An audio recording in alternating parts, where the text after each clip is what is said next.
some alternate theories about what might be going on at the Dulce base.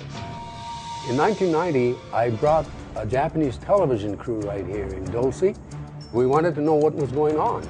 And strangely enough, we were arrested and detained actually by the police chief. We asked him why we were detained, and he didn't want to tell us anything. We asked him about the Dulce base, and he said he didn't want to talk about it. So he didn't confirm or deny? He didn't confirm or deny. That smacks to me of some kind of a cover-up. What were they trying to hide? How long have these stories about Dulce been going on? Well, this whole Dulce rumor started in the mid-70s when cattle mutilation started taking place in this area, and then later on, rumors started circulating around that there is an alien base. So do you think that's part of the cover-up, what's in the base? There is something going on in Dulce. The sightings and cattle mutilations are facts.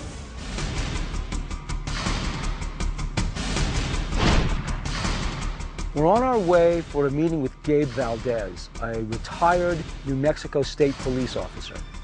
Gabe investigated cattle mutilations 20 years ago, in which cattle, seemingly healthy, are killed, and then the soft tissue is excised from their bodies. We hope he'll share whatever he learned with us. In my profession, you have to focus on physical evidence. And the physical evidence that we found doesn't come from outer space.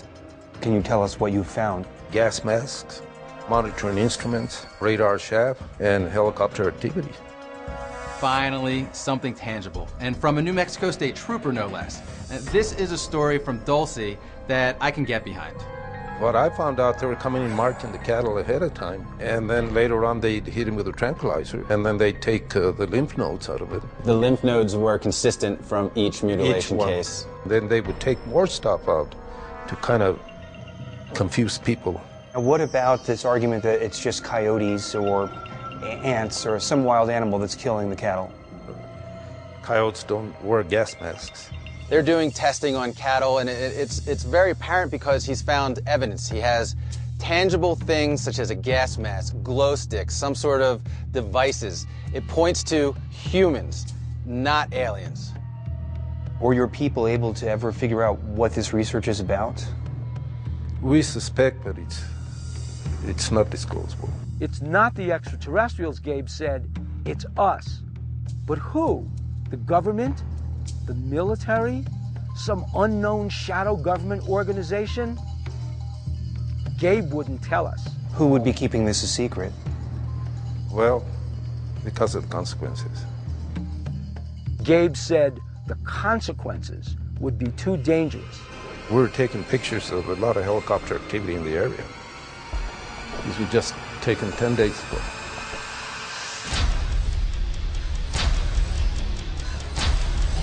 I think that if there was some kind of secretive organization operating here, they wouldn't have a huge emblem or logo on the side of their helicopter. The aliens are so advanced in technology, why do they leave all these physical evidence behind? We have alternate opinions now on whether there are UFOs and extraterrestrials, or whether the craft, the unknown lights people are seeing, are really unconventional aircraft that we're using. We have to get more evidence. We could tell where the aircraft came to. They didn't do the whole process. This is what we found inside the fetus of the mutilated cow. But it was not a cow fetus. Some part of it was, and the other wasn't. What are we looking at here? Is this a head?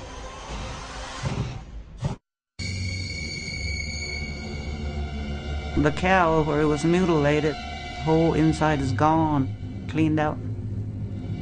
Gabe Valdez is giving us a whole new approach to the cattle mutilations he investigated. His investigation told him these were not extraterrestrials at all, but he actually saw military helicopters over these mutilation sites. During your years of investigating cattle mutilations, what is the most anomalous evidence you came across? Well, they mutilated this animal about 40 miles east of here, and we could tell where the aircraft came to. They didn't do the whole process. and they left a fetus inside the animal. A fetus? Yeah. Look, a fetus, a cow fetus. No, it looked like a human, a monkey, and a frog. It didn't have any bones in the head. It was all full of water. What was the size of this fetus? Probably about 42 inches long, but something went wrong with whatever they were doing. What you're implying is that that cow is being used as an incubation chamber for a cloned creature. Exactly. My God. What are we looking at here? Is this a head? That's the front part is the head. This is bizarre. And was this open when you found it? Yeah, it was open. These are amazing photographs, and it's incredible that this kind of evidence was even left behind. But I'm still not convinced that this is the result of some sort of exotic testing going on at an underground base here in Dulce. And are these the eyes? Yes. You really had to retrieve them back in order to see them. So there are eyes underneath that fur skin going on. Look at the ear. That's an ear? Yeah, that's the ear. It's an ear of the human. What happened to the fetus? We took it and had it analyzed. It was very confusing to the veterinarians. Did the vet identify anything as human in that fetus? Yeah, I think he could tell the eyes were. Honestly, this just looks like some crazy genetic experiment gone completely wrong. Yes. Right. It's madness. This is madness. I mean, I wouldn't say that. There are cows born with 8 legs and 2 faces. I mean, this could just be some sort of a birth defect. But they're cows, Pat. They have hooves, they have cuds. I would say acute deformity. Where do you have a human-shaped head on a cow?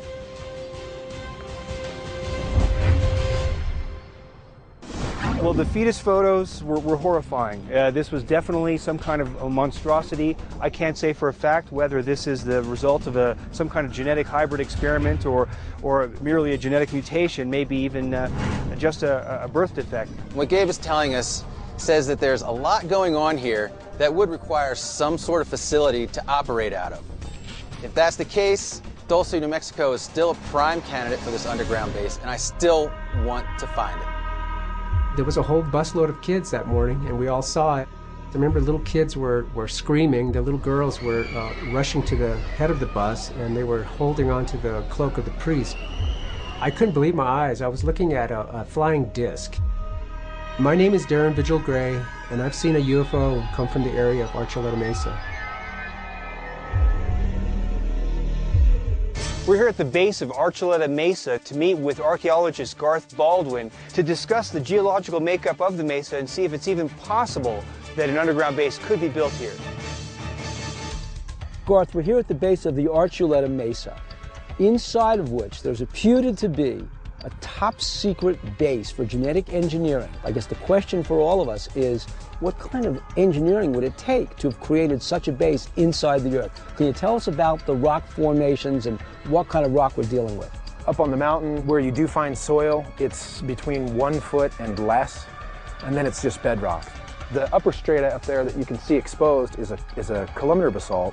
That's much too fragmentary for any kind of drilling or anything out. It makes great fence posts, but it wouldn't necessarily support being ground out inside. But below that, there's layers of basalt that are more structurally sound. There's also sandstones below that. It sounds like top layer, very, very difficult to drill through. They'd have to start at the bottom of the mesa or near the bottom